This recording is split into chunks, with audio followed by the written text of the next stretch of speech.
Satanic elixirs, secret satanic spouses, video games, pornography, dentistry, what connects all of them?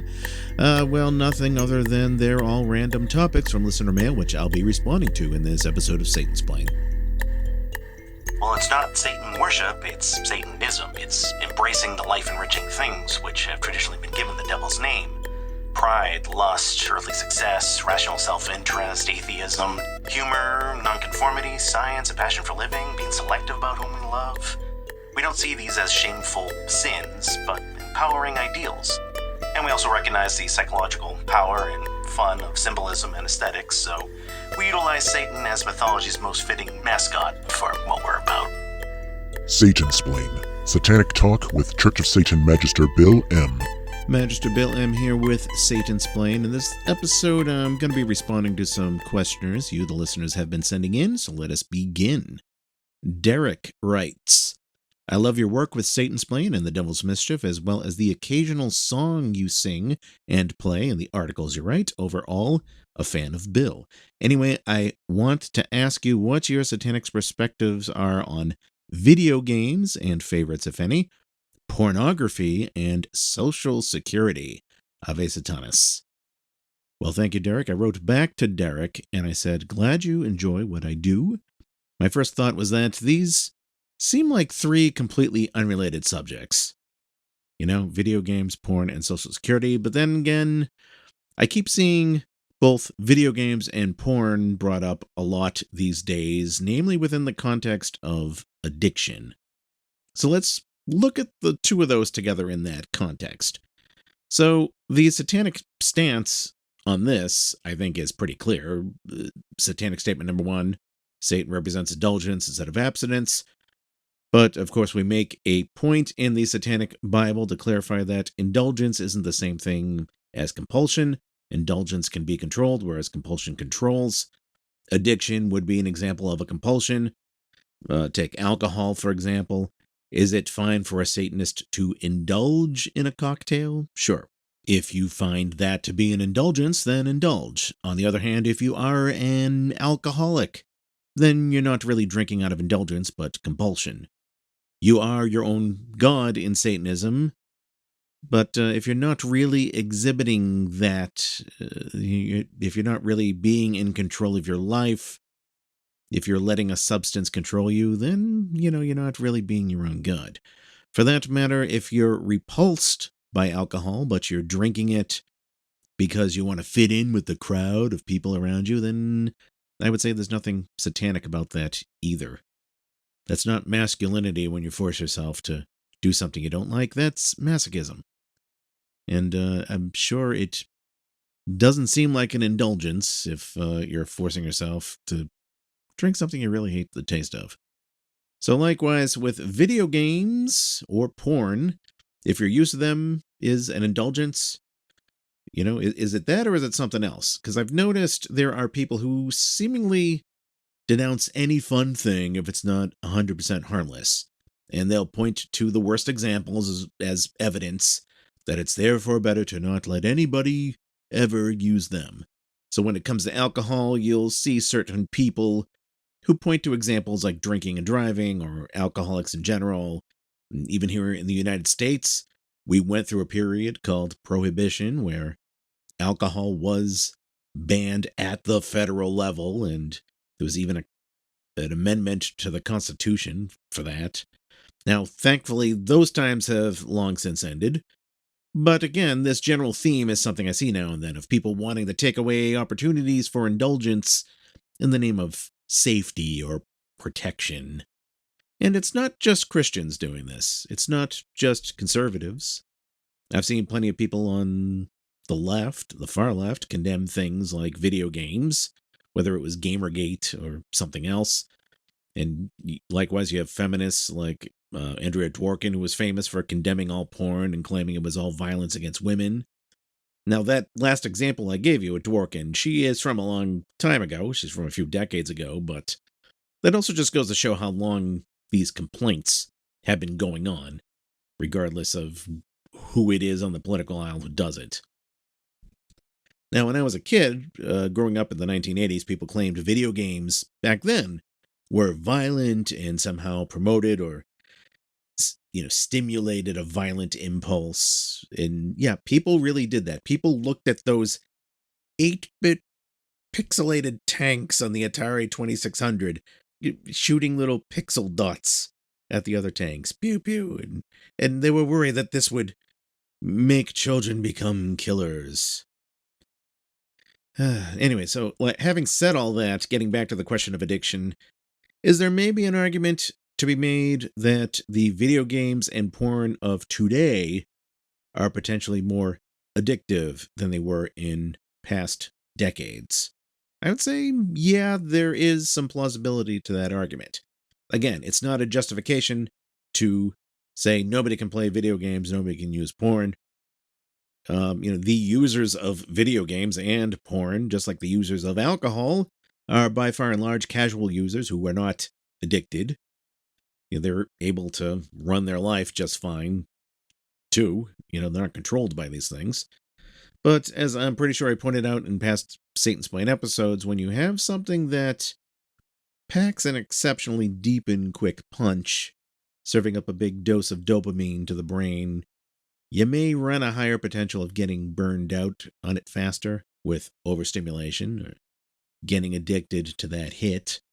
So to anybody who uses any of these things I mentioned, I think the satanic question to ask is, are you in control of it? Is it really an indulgence? Do you need an ever-increasing amount of whatever it is to stimulate you? Or is it something that you can do without for like a day? Is it affecting your life in a bad way? I mean, if you lose your job, for example, because you're drinking too much, or for that matter, you're screwing around at home and playing video games for 12 hours straight and you miss work, well, that doesn't sound like much of an indulgence to me, because remember, indulgence isn't limited to the short term. It's good to keep long-term indulgences in mind as well, because that is another form of indulgence, the long term. What do you want in the long run? What is more pleasurable to you in the long run? Now, Derek asks if I'm into video games and if I have any favorites. I would say I'm not a gamer per se. I don't own a gaming console, for example. I do play games now and then on my PC, but it's only once in a great while, and it's never any games from, say, the last 20 years. I love older games. I especially like 1980s video games, like in those big arcade cabinets. And I'm going to be talking about this topic on the Metro on Radio Free Satan, because I'm guest hosting 2 of those episodes. If you haven't heard, check it out, radiofreesatan.com. But for the PC, I'll play some old CD-ROM game once in a while. I'll dig that out. Most recently, I was playing this game from the mid to late 90s, I believe, called Grim Fandango. I saw it come up as a recommendation to some other games I liked some years ago, so I bought the CD-ROM from eBay at some point, using some virtual machine so I can actually play it on the version of Windows I have. Now, as for pornography, I like pornography. Like alcohol or video games, again, it's not something I use every day, but yeah, porn is great. I'm very pro-pornography. I won't go into details of specifics because I don't think people want to hear that. I think comedian Dennis Miller put it best. He said, "There is nothing in the world more interesting to me than my orgasm, and nothing in the world less interesting to me than yours." So I think that sums up this topic well. I do, however, see lots of conservatives denouncing porn, and like a lot these days. I mean, you could say they always have, but particularly I see a lot claiming that it's addictive and it ruins relationships and so on. Steven Crowder is big on that bullshit. Matt Walsh as well, which pisses me off because politically, I happen to be in agreement with them on a lot of issues. So it's frustrating for those of us Satanists who are more right of center when it comes to politics. It's frustrating when they pull out this irrational Christian bullshit, when conservatives like Matt Walsh are saying all porn is bad. well, Matt, maybe you just have to look for better porn. But you see these conservatives denouncing places like Pornhub, to which me and other non-Christians, but, right-leaning people in the comments of these claims are saying, what? Pornhub? Is that site even still up? Who the hell uses that anymore? Yeah, I agree. It's bad because it's kind of a terrible place. There are far better places out there to find porn. Jeez, you guys. But again, regarding their condemnation of porn being addictive, just like with alcohol or video games, they have to neglect the majority of cases where people can use it responsibly. Meaning, they can use it as an indulgence, not a compulsion. Now, if you work in an office and feel compelled to watch it there because you can't wait till you get home and you risk getting fired as a result, then sure, that's a problem.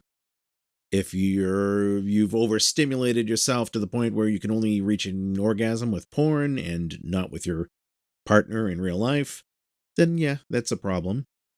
Again, it doesn't mean we denounce porn as bad for everybody and try to ban it for all adults. It means, I would say, you stop and evaluate your use. If you're in that kind of situation, you weigh the benefits and the consequences, and you do something that's going to be more satisfying in the long run. Now, I know this may sound like a bunch of common sense, and I'm probably boring some of you with it, but, well, to borrow a cliche phrase, common sense is unfortunately not so common. But anyway, speaking of getting fucked, let's move on to the third topic Derek mentions, which is Social Security. As for my satanic take on this, I would argue that Social Security links to politics, and as I've pointed out many times on Satan Explained, not all Satanists have the same political views. Satanism is a religion for the individual, not the masses, so Satanists are going to have whatever political convictions, if any, they feel are in their own selfish interest. So a Satanist who is benefiting from Social Security benefits is presumably going to be pro-Social Security. I myself, on the other hand, view Social Security as an unsustainable Ponzi scheme. I take a very libertarian view when it comes to most government programs. And the bottom line is I see no moral justification for forcibly taking money from a successful person who isn't bothering anybody and giving that money to some stranger who hasn't done anything to earn it. Because that money isn't actually going to me, even if there's some promise that it will much later. This is a game I'm being forced to play. But again, this is just my personal take on the topic. There is no universal satanic view to Social Security. You gotta ask the individual Satanist what they think of it. Let's move on to another email, which also coincidentally deals with alcohol. Zach writes, I was going through a semi-annual read of the Satanic Bible recently, and also listened to one of the Satan Explained episodes on ritual, as more of a reminder for myself. Then a question dawned upon me. If a Satanist has never ingested a drop of alcohol before, how would they know what drink suits their palate for the occasional beverage for relaxation or ritualistic purposes? So the short answer to this is there is nothing in satanic ritual that says the elixir has to be some alcoholic beverage. Also, to be clear, there are Satanists who do not drink alcohol. I myself was a complete non-drinker up until probably my late 20s, and that was well after I had discovered Satanism. Now, I've already explained indulgence versus compulsion, but with the issue of compulsion and addiction aside, why would a Satanist not drink alcohol if Satanism is about indulgence? Well, I think that's what Zach is sort of getting at. And my answer to that is alcohol simply isn't an indulgence for some people. If you find that alcohol smells and tastes disgusting, and there are plenty of people who think that, then I think that's a good enough satanic reason to avoid it. I know there are also some people, Satanists or not, who say, well, I know myself, I'm the sort of person I know who doesn't do things casually. I'm the sort of person who goes all out on anything I try. So I've decided it's better for me to just stay away from it completely. And if that's what works for you, then so be it. In any case, again, there are Satanists who don't drink alcohol, whether that's because they were always adverse to it in the first place, or they had a bad experience with it and decided at that point onward, it wasn't for them, or they hear about the risks with addiction or accident and whatever, they decide it's not worth it, that, it outweighs whatever benefits, or maybe it's something else. Another fact I think to consider is that if you are your own god, then, as I sort of mentioned before, you want to avoid situations that leave you not in control of your life. And consuming mind-altering substances to great degrees, well, that can certainly lead to a loss of control. So how would somebody who has never drunk alcohol before know what they like? Well, I think just about every person has a favorite beverage of some kind. And if it's not alcohol, well, so what? Now, getting back to ritual, let me read for you, word for word, what the Satanic Bible says about elixir.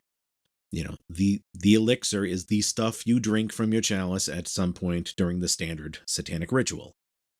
Here's the quote from the Satanic Bible. Quote, "The stimulating fluid or elixir of life used by the pagans has been corrupted into sacramental wine by the Christian faith. Originally, the liquor used in pagan rituals was drunk to relax and intensify the emotions of those involved in the ceremony.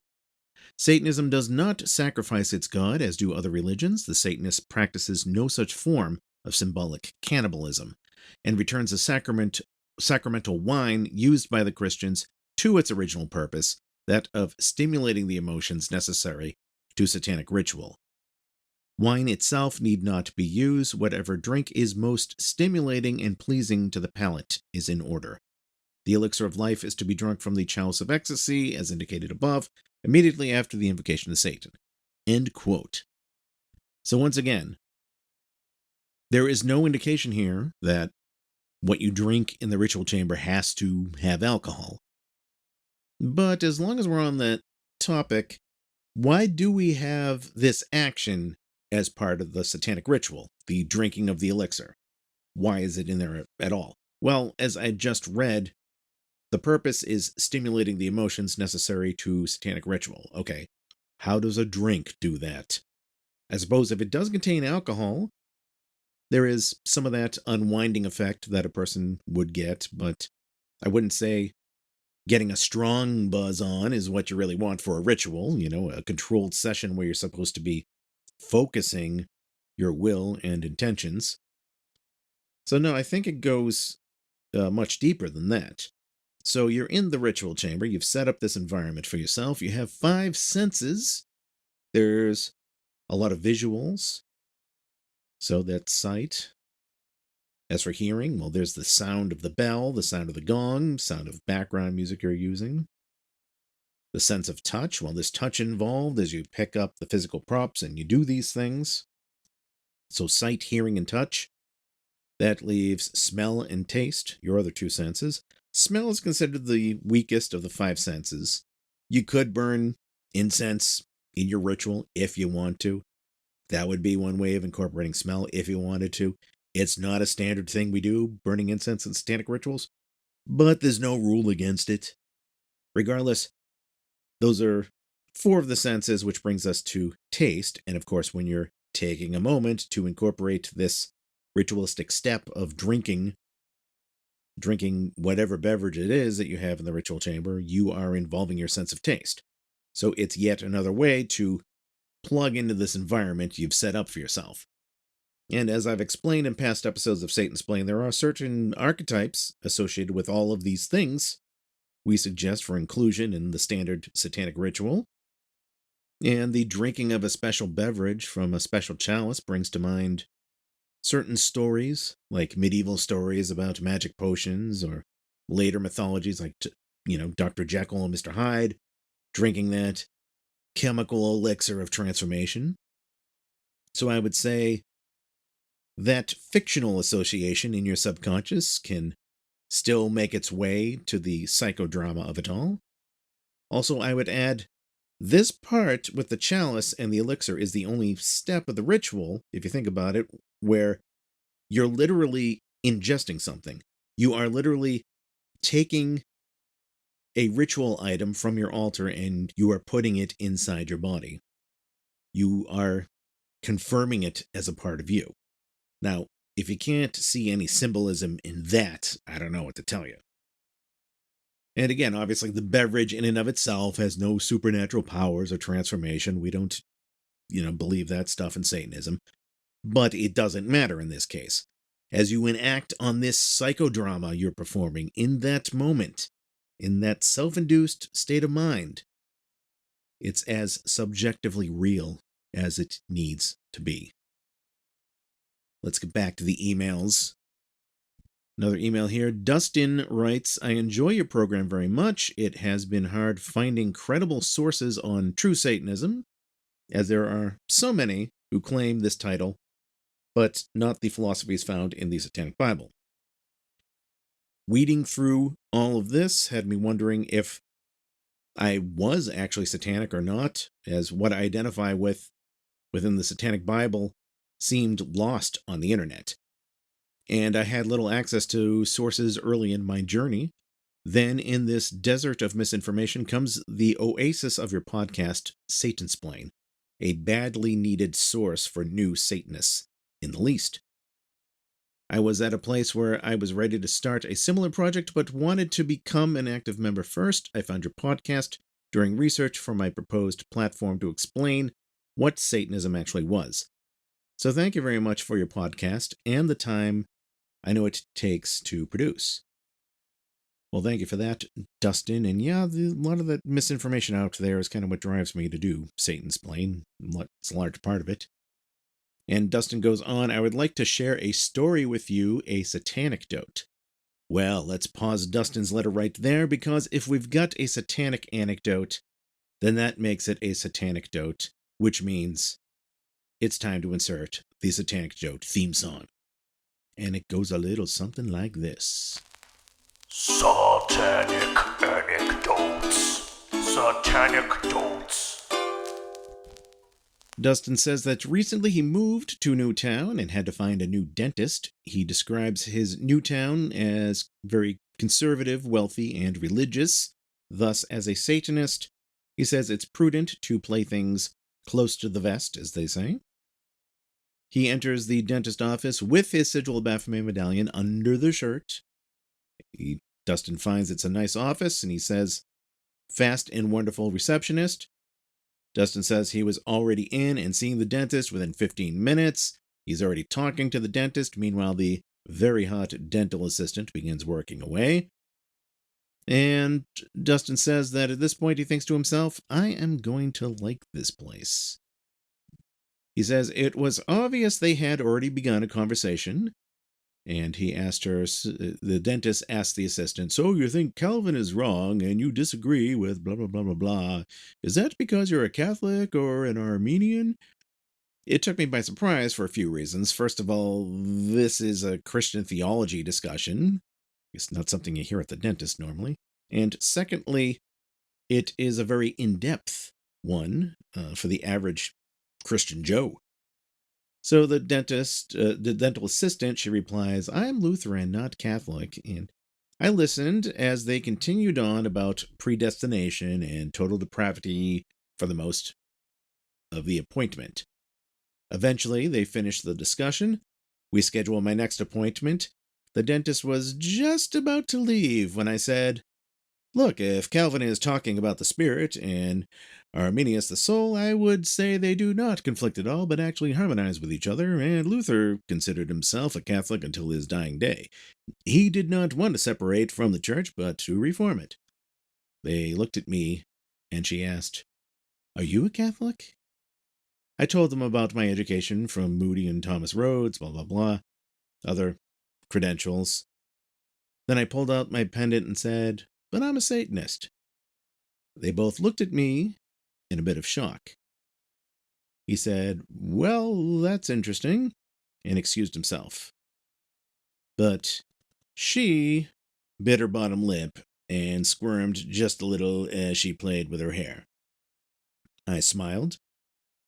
Now I get even better service from the assistant. And that concludes the Satanic Doubt. Let's take a break right now. You are listening to Satansplain. You are listening to Satansplain, real satanic talk with Church of Satan Magister Bill M. For questions, comments, and correspondence, send an email to bill@satansplain.com. Handmade, all-natural, botanical perfumes, soaps, and ceremonial incense, sculptures and jewelry to adorn yourself and your other altars. All this and more await you at moonandsunemporium.com. Ritual perfumes and other occult fine art luxuries, created and curated by me, Priestess Sarah Josephine Clark, with tarot readings by Reverend Dr. Dylan Clark. moonandsunemporium.com. Do satanic cults lurk in the shadows? Can memories of satanic ritual abuse be repressed? Do exorcisms really drive out demons? And are those demons always possessing Zach Baggins? I'm JD Sword, the Satanic Skeptic. Join me on The Devil in the Details as I examine these questions and more, bringing a skeptical and satanic perspective to the paranormal. The Devil in the Details, available on Apple Podcast, Google Podcast, Spotify, and more.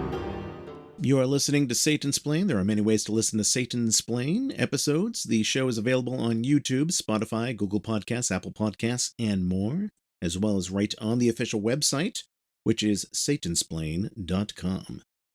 And please give a like and a follow to Satansplain on social media, namely YouTube, Facebook, and X, if you use any of those social media platforms. For all comments and questions, complaints, death threats, anecdotes, satanic dotes, that is, you can email me directly. bill@satansplain.com is the email address. Also, Satansplain has a channel on Locals. If you go to satansplain.locals.com, you can sign up and follow the channel for free.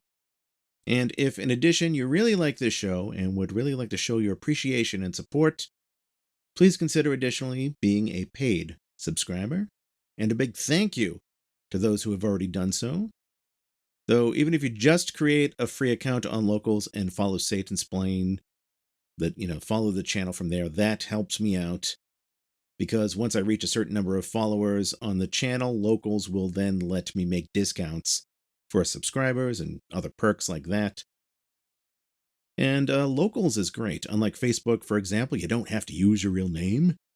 You're not going to be flagged and banned because you posted a funny meme about Jeffrey Dahmer 3 years ago.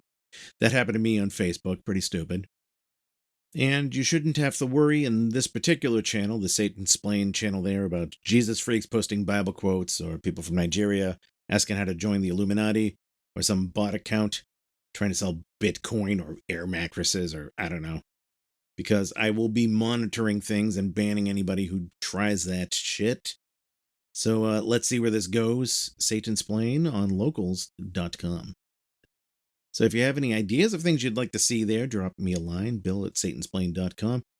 I know there are lots of content creators these days who have channels where they also video themselves doing mundane stuff. Live streaming, I believe it's called, or personal broadcasting. Like, you'll see the person broadcasting themselves playing video games while they take Q&A. I don't know if I want to do things like that. I mean, I suppose I could show you my farm and taking care of my ducks and my barn cats and that stuff, but I don't know, that might be boring. Then again, I don't know, I did a live stream once on YouTube where I made ice cream, and people seem to have a good time watching it and, asking me questions and telling jokes and all that stuff. So I don't know, we'll see. I just have to find some way to do it so it doesn't come off as lame. That's my only concern. Anyway, satansplain.locals.com. In other podcast news, as I believe I mentioned earlier, most of you also probably already know, I've been hosting, you know that I host another podcast on Radio Free Satan, that podcast called The Devil's Mischief.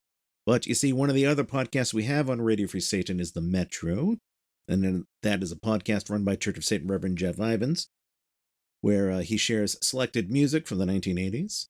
Recently, he reached out to me to say He had to take a couple weeks off and wanted to know if I'd be interested in guest hosting the show in his absence, and I said yes.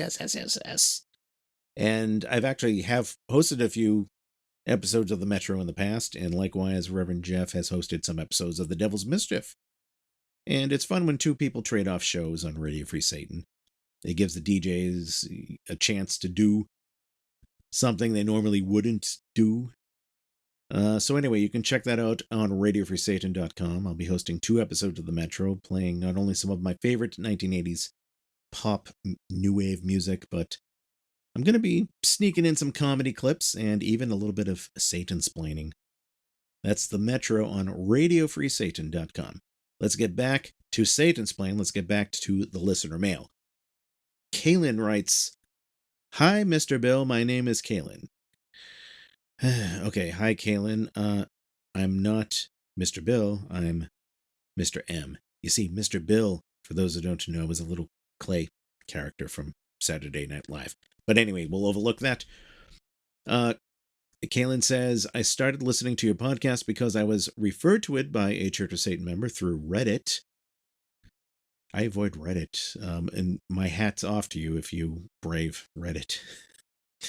Kaylin says, I've only listened to about 5 of the many episodes you have, but I was really eager to ask a couple of questions. My first question needs a little context. I am 27 years old. My husband is 30. We have been married for 9 years, together as a couple for 11. I was raised as a Christian. He was raised as basically a Christian. We had a Christian wedding, but I never felt like I fit into any Christian category. Up until this year, I've always wondered where I fit into. Then I found and read the Satanic Bible. Now, I did just read it and say, oh, I'm definitely a Satanist. No, I visited the Church of Satan website, read everything on it I could find, including the FAQ page. I talked to a few Satanists and found that Satanism is right for me. When my husband found out that I classify myself as a Satanist, he gave me the normal spiel about how can you worship the devil and all that crap. I know some people are hopeless when it comes to explaining Satanism to them, but every time it comes up, he always gives me lines like, I don't want you to be a Satanist, you can be anything, just not that. And I don't want our boys around that or anyone like that. The boys referring to our 2 sons. So I referred to my husband to the FAQs on the Church of Satan website. I have tried reasoning with him. He tells me I am not the same person, but I haven't changed. I've told him I've always wondered where I fit in, and I found it, but he just won't accept me. Do you have any advice?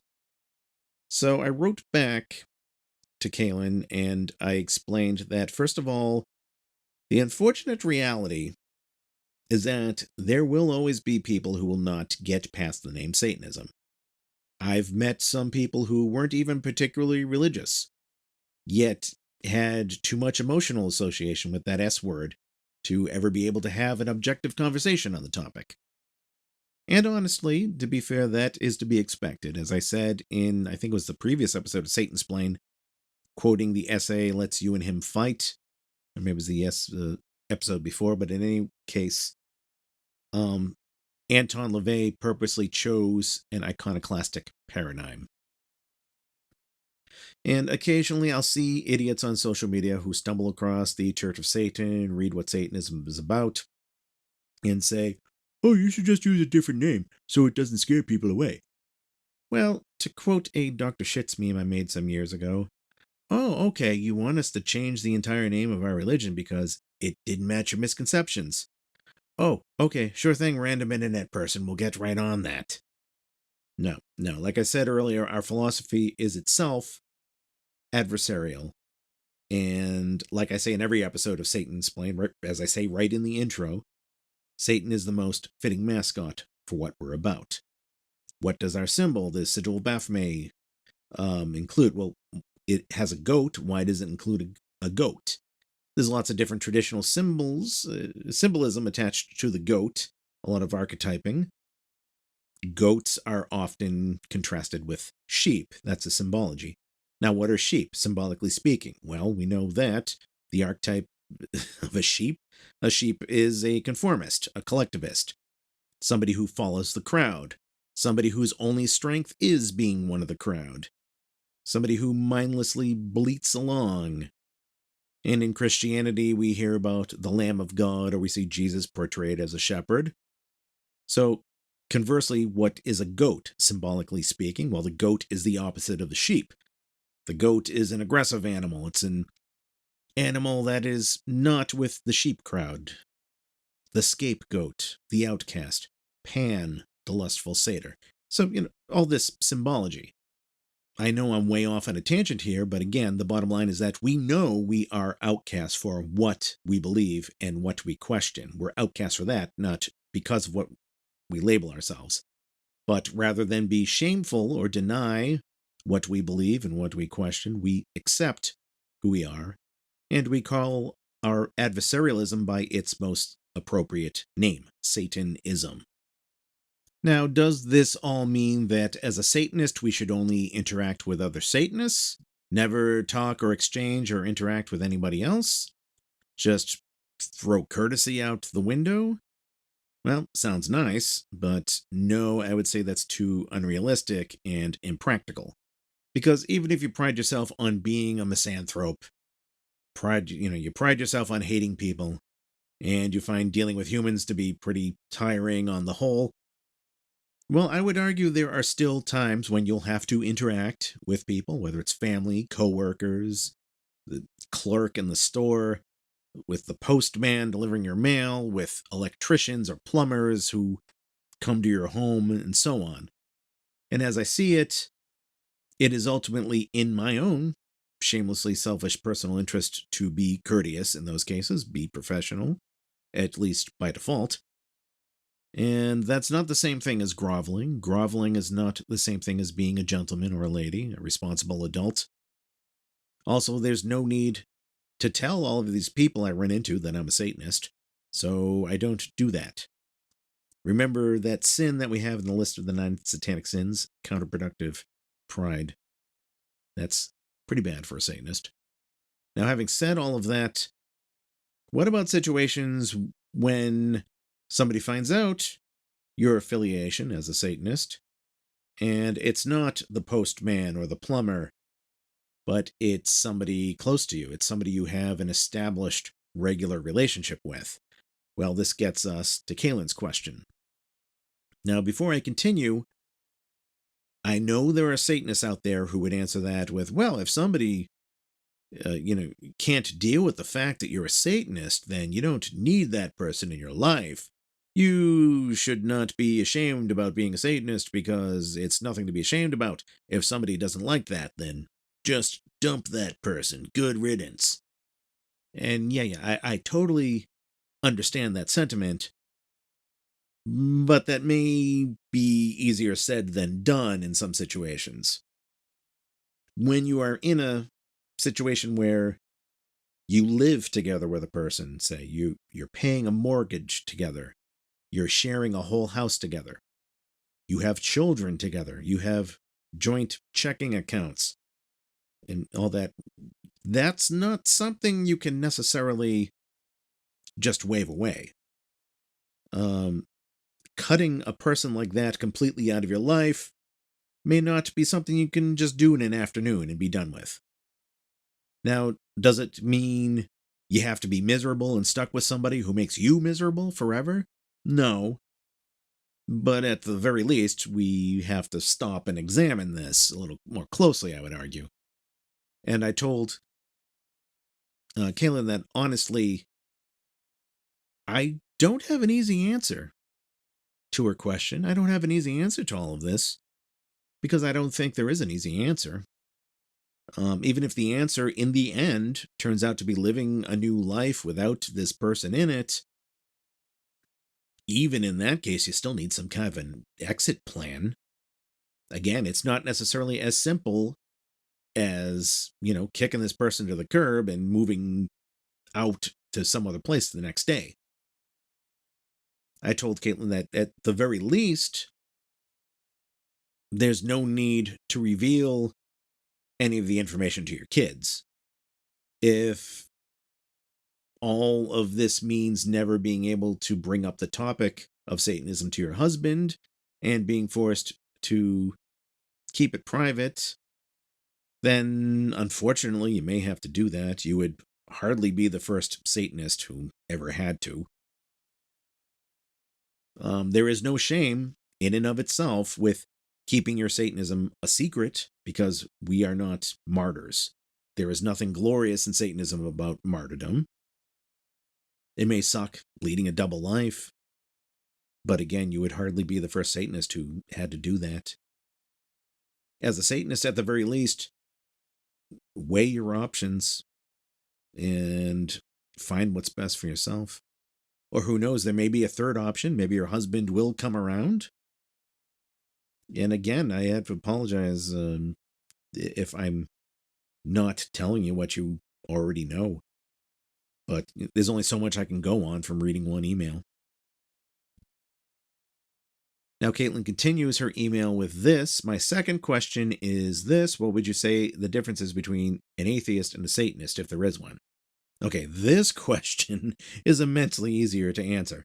This is something I address in great detail in Satansplain episode number 16. But since this question keeps coming up, I'm going to try to run through my answer quickly again here. In short, atheism means absolutely nothing more than not believing in deities. That's all it means. The prefix "a" in atheism, that means without. The root word of atheism, theism, is theos, meaning deities. So atheism, theos, without gods. When you say I'm an atheist, all you have told people is that you don't believe in deities. That statement, I am an atheist, does not describe what your beliefs are on other topics. It doesn't describe your view on morality or ethics, what sort of philosophy you follow as you go about life. It just means you don't believe in deities. Don't believe in any gods or goddesses. Now, all Satanists are atheists because we explicitly say in Satanism, gods are the inventions of humans. They are fictitious, including Satan. But of course, even though all Satanists are atheists, not all atheists, of course, are Satanists.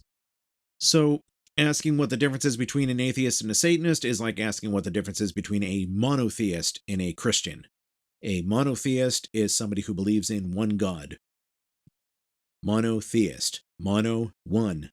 Theos, God. One God. Monotheism. That's all the word means. And a Christian, well, a Christian is somebody whose religion is Christianity, which is one particular type of monotheistic religion that's out there.